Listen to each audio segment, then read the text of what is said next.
लोगों का निवास था। वहाँ के लोग सरल जीवन जीते थे, मेहनत करते थे और अपने परिवार के साथ संतोष से रहते थे। उसी गांव में एक धोबियान रहती थी जिसका नाम था सरिता। सरिता के पति रामदास एक मेहनती किसान थे। वे दिन रात खेतों पर परिश्रम करते थे और अपने परिवार का पालन पोषण ईमानदारी से करते थे। जीवन की सच्चाई भी कुछ ऐसी ही है। कोई महलों में रहता है, कोई छोटी झोपड़ी में, पर असली सुख न तो महलों में होता है और न ही धन दौलत में। सच्चा सुख तो संतोष, प्रेम और प्रभु की याद में ही मिलता है। सरिता और उसका पति रामदास का जीवन बहुत साधारण था। वे मेहनत करते, सादा भोजन करते और संतोष के साथ अपना जीवन बिताते थे। लेकिन उनके मन में एक पीड़ा हमेशा बनी रहती थी। उनकी गोद सूनी थी।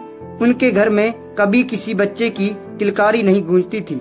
हर रात वे प्रभु के आगे दीपक जलाते विनती करते। सरिता अक्सर हाथ जोड़कर कहती, हे प्रभु, हमें धन दौलत नहीं चाहिए, हमें बड़ा सुख नहीं चाहिए, बस हमारी सूनी गोद भर दीजिए, एक छोटा सा बच्चा दे दीजिए ताकि हमारे घर में हंसी और खुशियां आ सके। समय अपनी चाल चलता रहा। दिन बीतते गए, महीने गुजरते गए, साल भी निकलते चले गए, लेकिन उनकी प्रार्थना का कोई उत्तर दिखाई नहीं दिया। ऐसे लगता था मानो उसकी पुकार आकाश में कहीं खो गई हो। सरिता हर सुबह राज्य की सबसे बड़ी नदी चंद्रिका के किनारे कपड़े धोने जाया करती थी। उस नदी का पानी बहुत साफ और शांत था, इतना निर्मल कि उनमें आकाश का प्रतिबिंब दिखाई देता था। जब सूरज की किरणें उस पानी पर पड़ती तो नदी ऐसे चमक उठती जैसे चांदी बिखरी गई हो। नदी के किनारे बैठकर काम करते समय सरिता के मन में बड़ी शांति मिलती। वह स्थान उसके लिए किसी मंदिर से कम नहीं था। एक दिन सुबह का समय था। सूरज की सुनहरी किरणें धीरे धीरे धरती को छू रही थी। ठंडी हवा चल रही थी और आसपास के पेड़ों से फूलों की हल्की सुगंध फैली रही थी। सरिता हमेशा की तरह नदी के किनारे बैठकर कपड़े धो रही थी। अचानक उसकी नजर दूर पानी की धारा में बहती हुई किसी चीज पर पड़ी। वह एक छोटी सी लकड़ी की टोकरी थी जो धीरे धीरे पानी के साथ उसके ओर बहकर आ रही थी।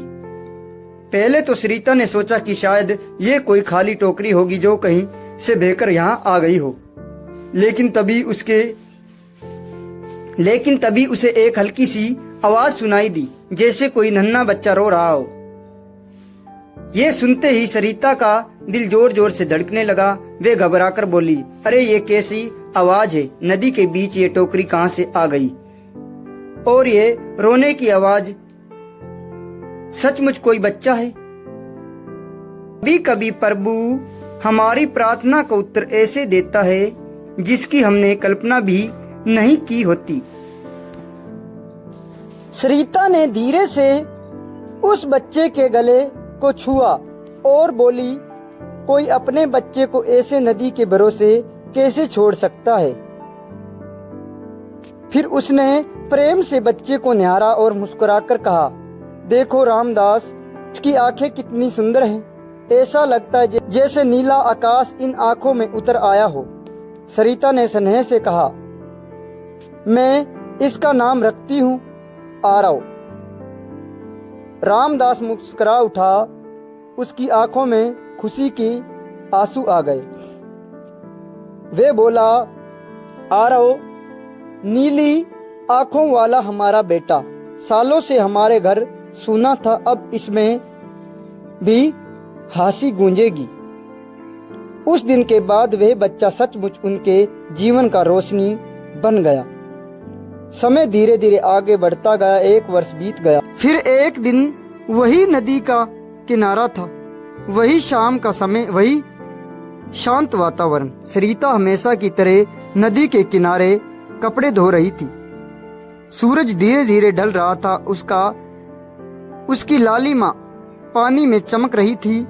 अचानक उसकी नजर फिर से नदी में बहती हुई किसी चीज पर पड़ी। उसका दिल जोर से धड़कने लगा। वह फिर एक लकड़ी की टोकरी थी, बिल्कुल वैसे ही जैसे 1 साल पहले आई थी। और तभी उसे फिर वही आवाज सुनाई दी, एक नन्हे बच्चे की रोने की आवाज। सरिता के हाथ कांपने लगे, डराकर बोली, ये क्या हो रहा है? फिर से एक टोकरी और उसमें बच्चे का आवाज। जल्दी से उसने लकड़ी उठाई और टोकरी को किनारे खींच लिया। कांपते हाथों से उसने टोकरी खोली। अंदर एक नन्ही सी बच्ची थी। उसका चेहरा चांद की तरह उज्जवल था और उसकी आंखें भी गहरी नीली थी, ठीक आरव की तरह। सरिता आश्चर्य से स्तंभ रह गई। वे बोली, हे प्रभु, ये कैसा चमत्कार है। उसने बच्ची को अपने गोद में उठा लिया। कुछ ही क्षणों में उसके मन में वही ममता जाग उठी। वे बोली, जो भी हो, अब ये बच्ची भी मेरी है। जब वह बच्ची को लेकर घर पहुंची तो रामदास उसे देखकर चौंक गया। वे बोला, सरिता, ये क्या, नदी से फिर एक बच्चा? सरिता मुस्कुराई और बोली, हाँ रामदास, ठीक वैसे ही जैसे पहले हुआ था। रामदास कुछ ही देर सोचता रहा, फिर बोला, ये केवल संयोग नहीं हो सकता, इसके पीछे जरूर कोई रहस्य है।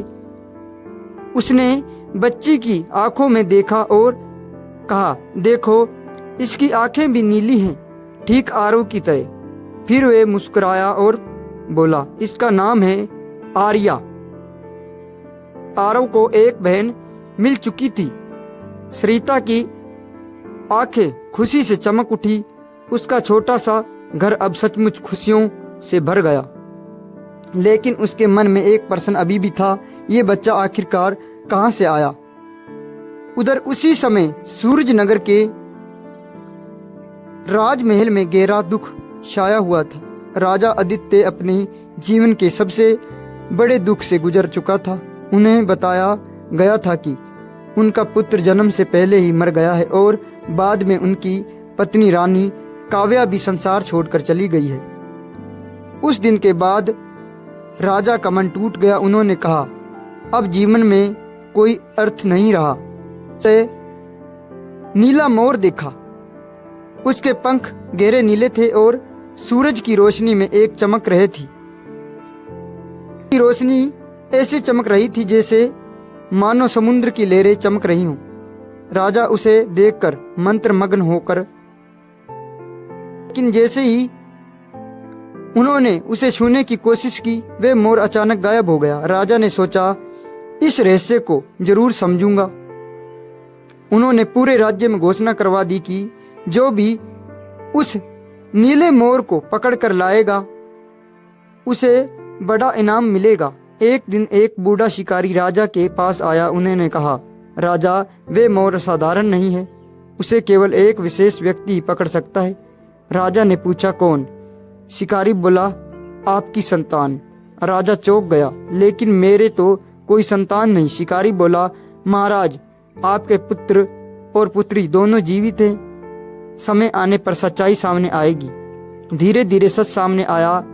वही बच्चा आरव और आर्या दरअसल राजा आदित्य और रानी काव्य के ही संतान थी। राजमाता के भय और ईर्ष्या के कारण उन्हें नदी में बहा दिया गया था, लेकिन प्रभु की कृपा से वे बच गए और सरिता और रामदास के घर में पहुंच गए। अंत में सच्चाई सामने आई। राजा ने अपने बच्चों को गले लगा लिया, सरिता और रामदास को सम्मान दिया और उन्हें माता पिता के समान आदर दिया। राज्य में फिर से खुशियां लौट आई। प्यारी साथ संगत जी, इस कहानी में हमें एक गहरी सीख मिलती है। ईर्ष्या और अहंकार अंत में विनाश ही लाते हैं, लेकिन दया, प्रेम और सच्चाई अंत में हमेशा जीतती है। सच्चाई कभी छिपी नहीं रहती, सामने आने पर वे अवश्य सच्चाई कभी छिपी नहीं रहती, समय आने पर वे अवश्य सामने आती है। राधा स्वामी जी।